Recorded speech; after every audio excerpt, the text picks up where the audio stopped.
R$ 1 trilhão. Exatamente isso, com T. É quanto o governo gasta anualmente em compras públicas. Cada caneta, cada viatura, cada ambulância, cada obra pública, tudo isso passa por um procedimento chamado de licitação pública ou pela contratação direta. E os dois estão regulados na Lei 14.133.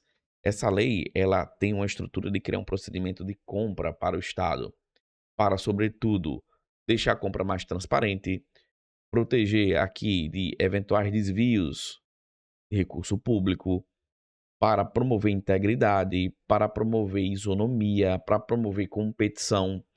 E aqui a Lei 14.133, desde 2021, trouxe para dentro do direito nacional, para dentro do direito brasileiro, um movimento constante internacional sobre regras de transparência, regras de integridade, a preocupação com a coisa pública. E a lei de licitação ela vem exatamente para trazer essa ideia de transparência, integridade, conformidade.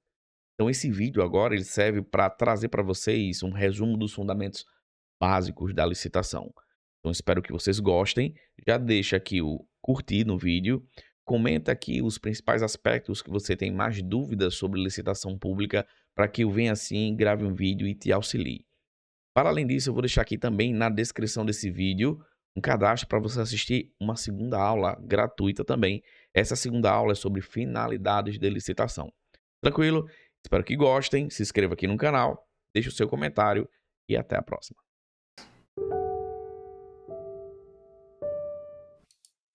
Então, aqui nós temos o procedimento de licitação, a lei de licitação e contratos administrativos. E aí nós vamos mergulhar nessa primeira etapa na licitação. Aqui, o primeiro momento é um momento introdutório de compreensão. Por que estudar a licitação?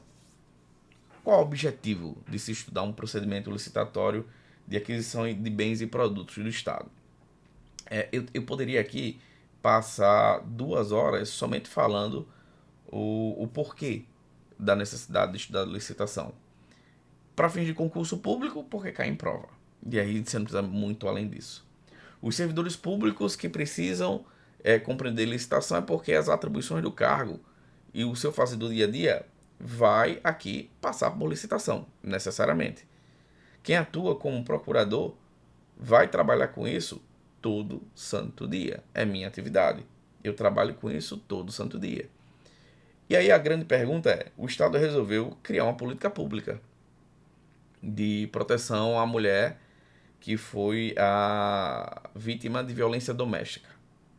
Ou ainda criar algum programa de incentivo para a pessoa com deficiência. Ou ainda fazer o acolhimento de crianças e adolescentes. Ou ainda comprar armas para as forças de segurança. Ou contratar uma viatura. Comprar uma viatura para a polícia. Ou alugar. Tudo isso acontece através de licitação. O Estado acontece através de licitação. Então a licitação é importante porque ela materializa direitos fundamentais. Ela faz com que o Estado aconteça a partir dessa premissa. Eu tenho que fazer mais com menos. E o processo de licitação, ele mergulha numa preocupação geral da estrutura de licitação para fazer com que os objetivos do Estado assim sejam atingidos. Então, por que pensar e estudar licitação? Aí nós vamos aqui, ó. Compras públicas corresponde a mais ou menos de 10 a 15% do PIB do nosso país. 10 a 15%. Ah, professor, que informação legal, interessante. Aí, olhem só. Isso aqui é o PIB. É trilhões mesmo com T, certo? 11 trilhões. O PIB nacional, o PIB brasileiro. De 10 a 15% disso vai para a compra pública. E aí você imagina, tem muito dinheiro nas contratações públicas. O Estado gasta muito dinheiro. Então, se tem muito dinheiro circulando no procedimento de licitação, existem alguns problemas que a gente precisa, assim, controlar. E um dos problemas que nós temos é o risco de corrupção. Porque se tem, eventualmente, muito dinheiro envolvido, as pessoas de má fé vão querer usufruir aqui de alguma maneira, de alguma espécie e de algum produto através de licitação. Vai querer usufruir desse procedimento. E aí deixa eu contar um caos aqui que aconteceu, que eu presenciei e atuei nesse processo. Veja, a administração pública ela compra muito, e não é pouco, é muito. Não é incomum dentro da estrutura da administração pública fazer licitações com 2.000 itens, 3.000 itens. E aí ela compra tudo que ela precisa, na medida de sua necessidade. E uma dessas licitações foi colocado no planejamento a aquisição de um jogo de roda, pneu, para carro. E passou na etapa preliminar, foi para a licitação, passou também, a empresa contratada forneceu o produto e cabe à administração assim pagar. Sendo que quando chegou dentro da estrutura da administração pública, o servidor que iria receber o pneu olhou e disse: oxe, nós não temos nenhum veículo com aro 13 aqui. O que foi que aconteceu com essa licitação? Aí ele foi pegar a estrutura inicial da licitação e descobriu que o servidor que demandou a compra do pneu estava comprando pneu para o veículo particular dele. Aí, veja, se existe aqui dinheiro, existe um risco de corrupção. Esse servidor ele foi demitido, naturalmente, né? E aqui, o que existe de necessidade? A licitação ela tem que criar um procedimento burocrático para fins de proteção, para fins de preservar a impessoalidade, para fins de preservar a legalidade, para fins de preservar a moralidade, para fins de preservação também da eficiência. Então, aqui como tem uma quantidade significativa de recursos orçamentários rodando no procedimento de licitação, eu preciso elevar os níveis de conformidade, os níveis de legalidade, os níveis de integridade, e aí nós vamos começar a conversar sobre esse mecanismo. A lei de licitação, ela veio em 2021 e ela veio aqui na toada, em uma onda de um movimento internacional de aumento de transparência.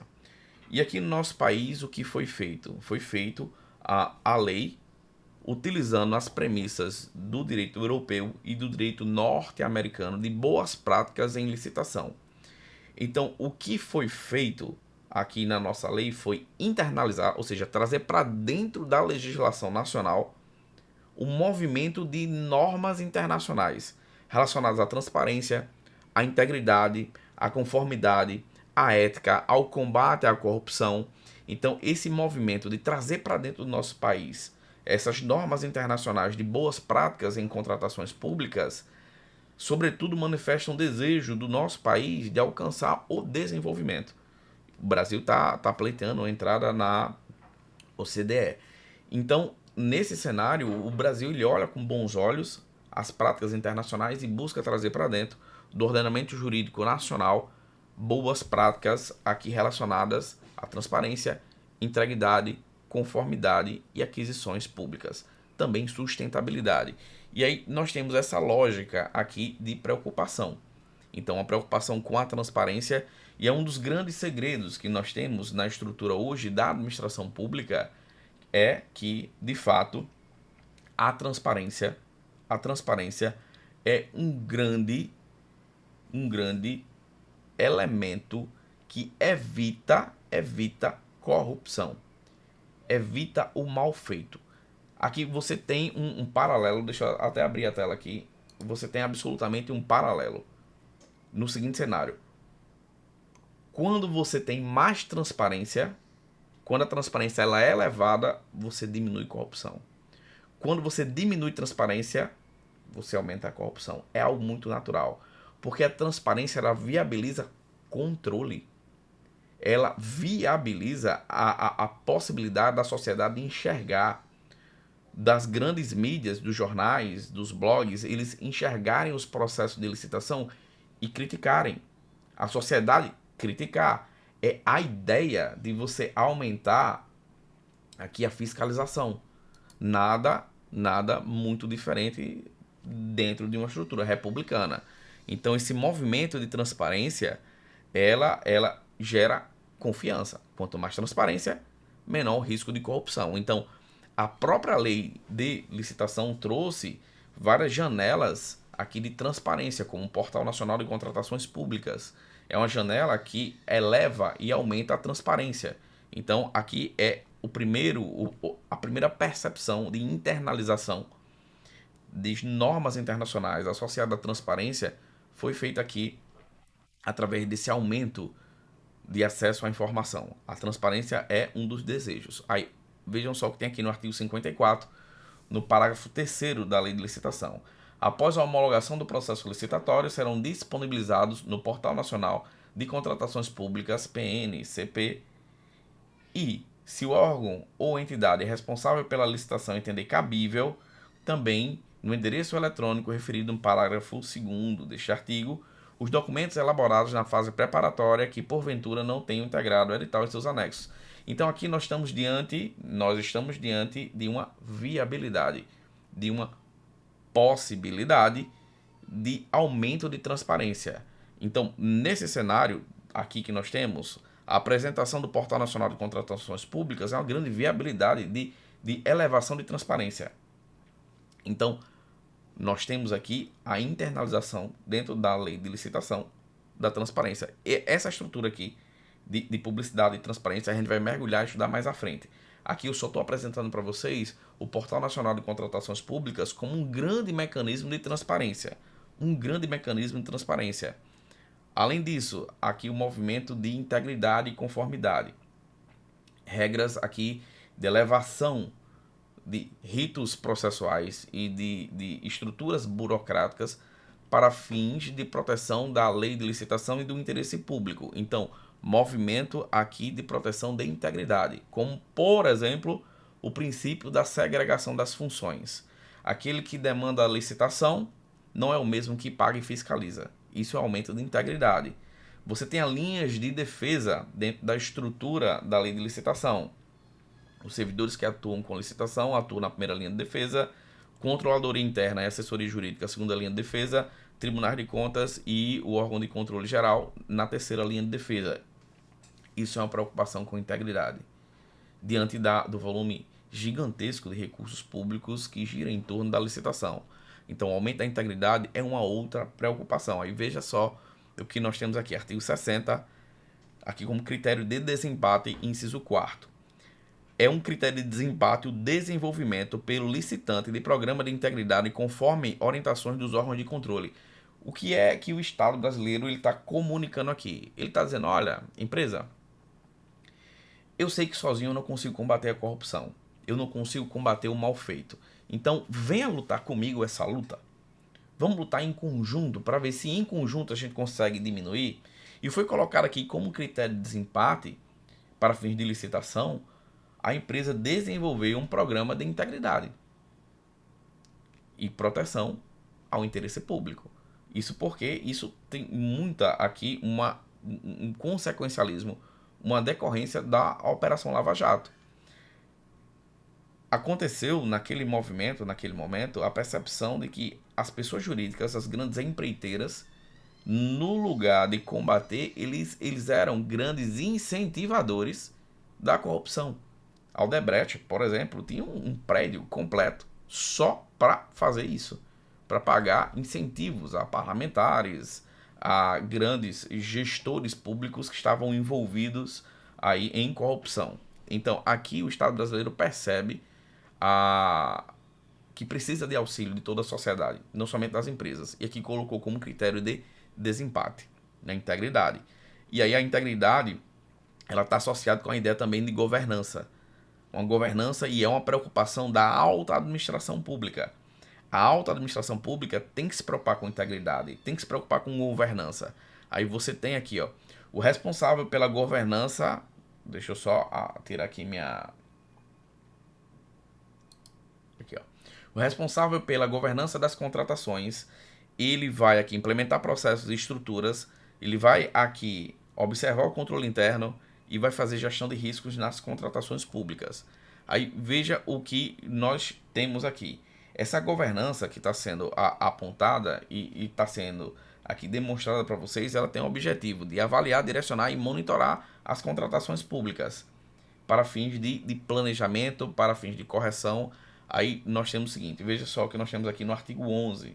Deixa eu só voltar a minha tela aqui e trazer ela para cá. Olhem só. Artigo 11, parágrafo único.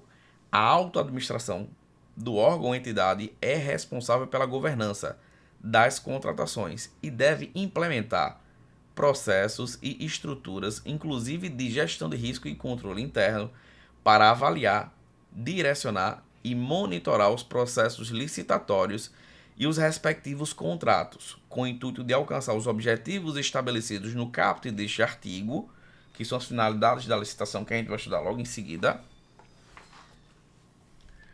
Promover um ambiente íntegro, integridade, governança e confiável, assegurar o alinhamento das contratações ao planejamento estratégico e às leis orçamentárias e promover eficiência, efetividade e eficácia nas contratações. Aqui você está sendo apresentada a uma preocupação com a governança, com a integridade. Então eu vou voltar para mostrar para vocês. Ó. Aqui a autoadministração ela vai avaliar, direcionar e monitorar as contratações públicas. Ela vai se preocupar aqui, ó, trazer elementos de controle interno, implementar processos de estruturas e fazer gestão de risco para fins de entregar para a sociedade aquilo que precisa ser entregue, mais direitos fundamentais. Então, essa estrutura que nós temos aqui do artigo 11 estabelece como missão da autoadministração pública, Então, essa daqui é a ideia da internalização dessas normas internacionais que foram acrescentadas na estrutura do direito nacional através da lei de licitação. Esse movimento é um movimento que não aconteceu somente em 2021, que é o momento da lei de licitação. Ele vem acontecendo há mais tempo, já vem acontecendo desde assim, do início dos anos de 2010, 2011, 2012, e veio a culminar com essa reestruturação da lei de licitação para trazer técnicas mais modernas de controle, de fiscalização, de transparência. E essa premissa toda que eu apresento para vocês é chegar a entregar aqui para vocês e dizer o seguinte, gente, licitação é o pilar do Estado.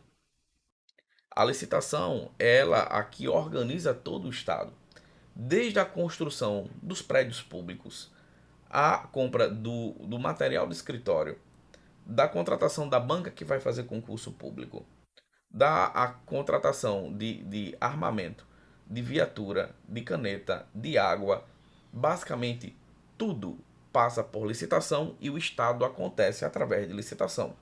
Então, a licitação é um procedimento extremamente relevante para fins de compreensão de como o Estado ele faz, como o Estado ele se movimenta. É a ideia da licitação pública. É completamente a ideia da licitação pública. É essa movimentação do Estado para fins de executar direitos fundamentais. Então, a licitação é pilar do Estado. Licitação como pilar aqui do Estado. E aí você tem como missão da licitação, ela tem o seu caráter instrumental, porque ela vai viabilizar políticas públicas. Então, quando é tomada uma decisão de monitoramento de meio ambiente, que vai precisar comprar aqui embarcações, fazer concurso público, contratar viaturas, comprar drones ou alugar drones, e isso tudo vai ser uma política pública voltada à defesa e proteção do meio ambiente, e quem vai viabilizar essa política pública vai ser a licitação. Então, um bom planejamento, uma boa aquisição, vai fazer com que a política pública ela seja realizada, seja feita, seja implementada de uma maneira mais eficiente. Então, a licitação, ela viabiliza a política pública. Tudo que o Estado faz, ele vai passar em determinado grau pela lei de licitação. Aí veja a Constituição Federal. Deixa eu só pegar minha tela aqui. Veja só a Constituição Federal trazendo aqui pra gente. Artigo 174. Como agente normativo e regulador da atividade econômica, o Estado exercerá, na forma da lei, as funções de fiscalização, incentivo e planejamento, sendo isso determinante para o setor público, que é o nosso setor, que a gente está estudando agora, e indicativo para o setor privado. Então, aqui, o incentivo, o planejamento e a fiscalização é determinante para o setor público. Isso está na Constituição Federal, é a premissa do planejamento. É a premissa de que o Estado ele tem que se organizar, ele tem que ser eficiente. É a ideia aqui que o Estado brasileiro ele deve, de fato, fazer um planejamento. Ele deve também, e é essencial você compreender essa palavra incentivo. Incentivo é fomento. É você incentivar, você fomentar boas práticas. Correção de situações que o Estado ele não deseja, como por exemplo a violência doméstica, como por exemplo o desequilíbrio entre remuneração de homens e mulheres, a dificuldade que a pessoa com deficiência tem de ingressar no mercado de trabalho. Então tudo isso aí o Estado olha, o Estado observa e diz: eu tenho que incentivar. E tenho que criar gatilhos e mecanismos para corrigir esses ruídos e essas falhas republicanas dentro da nossa democracia. E aí é o Estado como fomentador e indução de comportamento. Então ele vai fazer fiscalização, ele vai incentivar e ele vai planejar as contratações públicas. E aqui é a ideia de fomento, que é o Estado incentivando. Compras sustentáveis, ciclo de vida aqui dos objetos. Então aqui no fomento é o Estado incentivando. O Estado ele deixa de ser inerte, ele percebe os problemas públicos e ele vai gastar energia para resolver esses problemas. Vejam só aqui, ó, ideia de fomento, que está na lei de licitação. A gente vai estudar no transcurso desse curso de maneira completa, mas aí nós temos o seguinte, ó, a ideia de fomento. Os egressos do sistema prisional, eu posso colocar no edital de licitação formas para a contratação deles. Porque se eu tenho como missão aqui fazer a ressocialização do preso, então essa ressocialização do preso, se eu tenho dificuldade em fazer com que a sociedade de maneira geral perceba isso e contrata essas pessoas, eu posso, nas minhas estruturas de contratação, criar algum incentivo para a contratação dos egressos do sistema prisional, que aqui está no artigo 25, no parágrafo 9º da lei de licitação. Então, quando o edital prevê um percentual mínimo, que é o que está aí no parágrafo 9º do artigo 25, ele cria aqui um fomento, um incentivo. Então, é uma contratação que no edital de licitação você prevê um percentual mínimo de egresso do sistema prisional. Isso é extremamente interessante para fim de fomento. Outra estrutura interessante são as mulheres vítimas de violência doméstica, que também pode ter aqui no edital a necessidade de contratação mínima de mulheres vítimas de violência doméstica. Aí você tem aqui o artigo 25, também o parágrafo 9º e o decreto respectivo regulamentador, que é o decreto 11.430 de 2023. Outra estrutura de fomento que nós temos aqui, o artigo 26, inciso 1 e 2, ao estabelecer aqui os serviços nacionais e bens reciclados, recicláveis ou biodegradáveis, que é fomento à sustentabilidade. Você adquirir aqui serviços ou bens que são produzidos nacionalmente, manufaturados nacionalmente, que têm a aptidão de serem reciclados, ou aqui recicláveis ou biodegradáveis. Então eu posso comprar produtos já reciclados, como eu não tenho aqui fácil, mas tem essa folha aqui de papel A4. Essa folha aqui de papel A4 ela é branca, ela não é reciclada. Mas na administração pública, na estrutura federal, compra-se aquela que ela é reciclada. Compra aquela que é reciclada, aquela mais parda, mais escura. Então, aqui você tem um incentivo ao desenvolvimento nacional sustentável, o fomento, o incentivo à sustentabilidade. Você tem também aqui o incentivo à contratação de pessoa com deficiência, que passou a ser requisito de habilitação, já que a lei obriga a empresa a contratar a pessoa com deficiência. Se a empresa não trouxer e não demonstrar que contrata nos percentuais da legislação a pessoa com deficiência, ela nem passa para a etapa aqui da contratação. Ela é impedida na fase de habilitação. Então, tudo isso daqui que eu estou trazendo para vocês é o Estado fomentando, o Estado incentivando aqui determinados comportamentos que são desejáveis. aqui a ressocialização do preso, você combater a violência patrimonial da mulher vítima de violência doméstica, que o Estado percebeu que um dos gatilhos para a violência doméstica é basicamente ela não ter uma remuneração suficiente, um salário suficiente para se manter, a contratação aqui para fins de sustentabilidade e a contratação da pessoa com deficiência. É o Estado fomentando. Para além disso, aqui, ó, que eu trago para vocês como outro critério de desempate, a solução para fins de desequilíbrio na remuneração entre homens e mulheres. Aí veja só que interessante, ainda na lógica do fomento. Desenvolvimento pelo licitante de ações de equidade entre homens e mulheres no ambiente de trabalho, conforme regulamento. Então nós temos aqui, nesse artigo 60, o inciso 3º, nós temos uma equidade entre homens e mulheres no ambiente de trabalho, como critério de desempate. Para além disso, aqui, ó, eu falei para vocês da violência doméstica, está aqui o artigo 29, o parágrafo 9º. O edital poderá, na forma disposta em regulamento, exigir percentual mínimo da mão de obra responsável pela execução do objeto da contratação seja constituído por mulheres vítimas de violência doméstica. E aí você tem aqui, ó, o decreto regulamentador 11.430, também o egresso do sistema prisional, ó, que eu falei para vocês. O edital poderá, na forma disposta em regulamento, exigir que o percentual mínimo da mão de obra responsável pela execução do objeto da contratação seja constituído por oriundos ou egressos do sistema prisional, para fim de ressocialização do preso. Então, aqui nós temos uma introdução à estrutura da licitação, a demonstração a vocês que a licitação não é só um procedimento de compra, ele é um procedimento de incentivo também, de fomento de comportamento.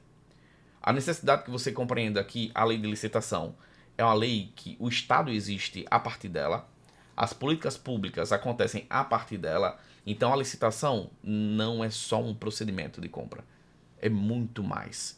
Então a licitação é um procedimento adequado para a existência da própria República.